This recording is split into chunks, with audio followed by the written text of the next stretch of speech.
روش کار کنترل فشار بالا یا های پرشر. ببینید ما یک تجهیزی داریم به نام کنترل فشار بالا که الان دارین شما توی تصویر مارک دانفوسش رو میبینید.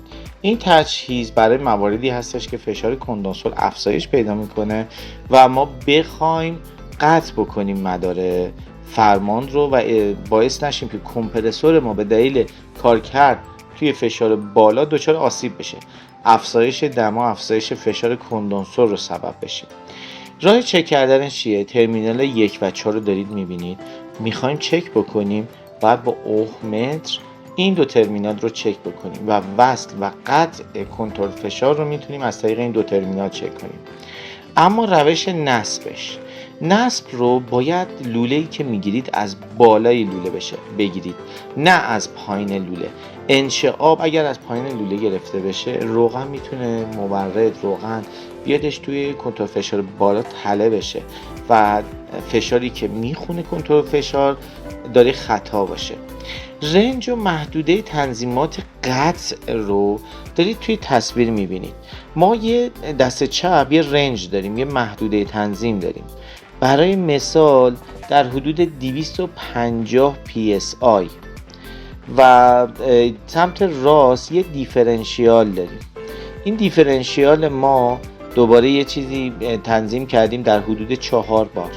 این محدوده‌ای هست، دیفرنشیال یا اختلاف محدوده‌ای هستش که کنترل فشار این کنترلر رو مدار رو قطع میکنه و باز میکنه و اجازه میده کمپرسور به کار خودش ادامه بده یا مدار فرمان رو کات آوت یا قطع میکنه.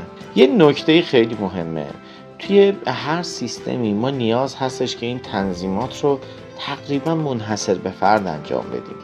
هیچ دو سیستمی نداریم که با همدیگه مشابه باشن. توی هر نقطه ای از ایران که برید شما یه آب و هوایی میبینید و یه محدوده کارکردی میبینید برای سیستم که نیاز هست این تنظیمات رو شما انجام بدید.